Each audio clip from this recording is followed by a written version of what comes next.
Assalamualaikum warahmatullahi wabarakatuh.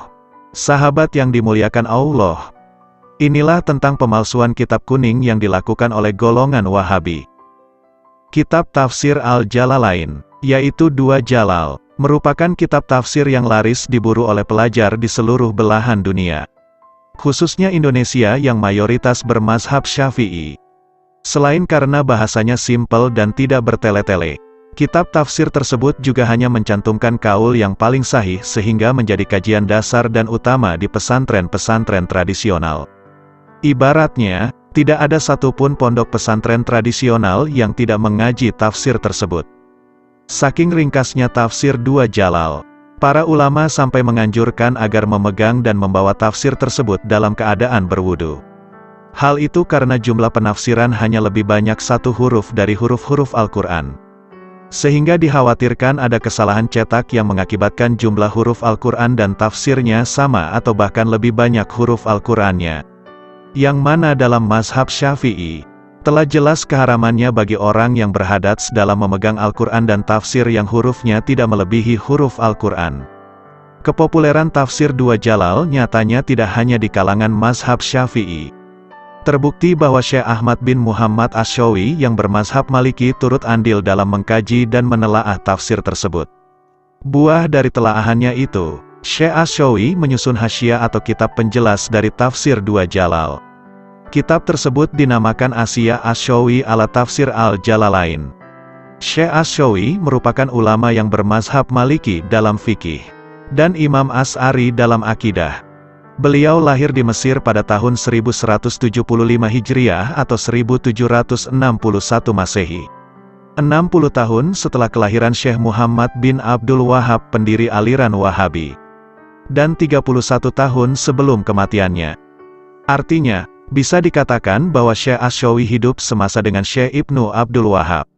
Beliau juga terkenal aktif dalam menyuarakan kesesatan aliran Wahabi dan menganggapnya sebagai aliran Khawarij masa kini. Misalnya, dalam kitab Hasyiah Asy-Syawi ala Tafsiril Jalalain, ketika memberikan hasyiah dalam surat Al-Fatir ayat 7, Syekh Asy-Syawi menuliskan, menurut satu pendapat, ayat ini diturunkan berkaitan dengan kaum Khawarij. Mereka adalah orang-orang yang mendistorsi penafsiran Al-Quran dan Sunnah. Mereka menghalalkan darah dan harta benda orang-orang Islam, sebagaimana yang terjadi dewasa ini pada golongan mereka, yakni kelompok yang berada di negeri Hijaz yang disebut dengan aliran Wahabiyah. Mereka mengira bahwa diri mereka adalah orang-orang yang terkemuka, padahal mereka adalah para pendusta. Setan telah memperdaya mereka sehingga lalai mengenal Allah. Mereka adalah golongan setan, dan sungguh golongan setan itu orang-orang yang merugi. Kita berdoa kepada Allah yang Maha Mulia, semoga menghancurkan pondasi mereka. Tulisan tersebut dikutip dari Hasyiah Asy-Syawi ala Tafsiril Jalalain Juz 3 cetakan Al-Azhar Mesir pada tahun 1345 Hijriah atau 1926 Masehi. Satu abad setelah wafatnya Syekh Asy-Syawi. Cetakan tersebut merupakan cetakan tertua dari Hasyiah Syekh Asy-Syawi yang kami baca, dan disalin dari naskah Amiriyah cetakan tahun 1290 Hijriah dan naskah lainnya yang terpercaya. Jadi, bisa dipastikan bahwa tulisan yang kami kutip adalah hasyiah asli dari Syekh Asy-Syawi. Pada cetakan yang lebih modern, yakni yang diterbitkan oleh Darul Kutub Al-Ilmiyah Beirut serta diteliti dan dikoreksi oleh Muhammad Abdussalam Syahin. Dalam juz 3 pada ayat terkait hanya terdapat perbedaan dalam ungkapan yang ditulisnya. Hal itu boleh jadi kesalahan cetak, namun, tetap tidak mengubah makna. Karena huruf lam sebagai preposisi atau huruf jar bisa bermakna taklik atau pembenaran. Sehingga, ungkapan tersebut diartikan, karenanya apa yang terjadi dewasa ini. Perbedaan penulisan tersebut juga terjadi pada cetakan Darul Ihya Al-Turas Al-Arabi di juz 5 yang sama dengan cetakan DKI. Ironisnya, perbedaan yang mencolok dan mengubah konteks asli terjadi pada cetakan tahun 2009 yang diterbitkan oleh Darul Fikri Beirut serta disusun, diteliti, dan dipersembahkan oleh Muhammad Sidki Al-Atar. Dia adalah salah satu tokoh Salafi Wahabi yang banyak mentahqiqkan kitab-kitab klasik karangan ulama Salaf. Profil lengkapnya sangat susah ditemukan, karena perannya hanya sebagai editor. bukan penulis terkenal. Namun, dari hasil editannya terhadap kitab-kitab klasik, banyak yang dihapus, ditambah, bahkan diubah. Dalam menyusun ulang Asy-Syaikh Asy-Syawi ala Tafsiril Jalalain Juz 5 Surat Al-Fatir ayat 7 yang terdapat di halaman 1688. Dia hanya menulis yang jika diartikan adalah sebagai berikut. Menurut satu pendapat, ayat ini diturunkan berkaitan dengan kaum Khawarij. Mereka adalah orang-orang yang mendistorsi penafsiran Al-Quran dan Sunnah. Mereka menghalalkan darah dan harta benda orang-orang Islam. Karena itu yang terjadi dewasa ini pada golongan mereka. Mereka mengira bahwa diri mereka adalah orang-orang yang terkemuka. Padahal mereka adalah para pendusta. Setan telah memperdaya mereka sehingga lalai mengenal Allah. Mereka adalah golongan setan. Dan sungguh golongan setan itu orang-orang yang merugi. Kita berdoa kepada Allah yang Maha Mulia. Semoga menghancurkan pondasi mereka. Dari sana, sangat jelas bahwa Al-Attar mencoba melindungi Syekh Ibnu Abdul Wahhab dan memanipulasi pengikutnya dengan menghapus ungkapan yang jika diartikan adalah sebagai berikut. Yakni mereka adalah kelompok yang berada di negeri Hijaz yang disebut dengan aliran Wahhabiyah. Ketiadaan ungkapan tersebut, tentu saja sebuah kesengajaan, bukan kesalahan percetakan. Karena dia telah menghilangkan satu kalimat penuh yang akibat ketiadaannya bisa mengubah makna yang dimaksud oleh penulis aslinya.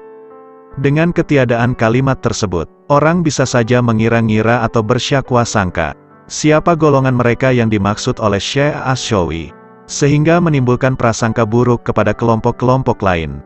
Padahal, telah jelas disebutkan bahwa golongan mereka yang dimaksud ialah aliran Wahhabiyah. Sungguh pemalsuan yang sangat hina atas karya agung dari para ulama.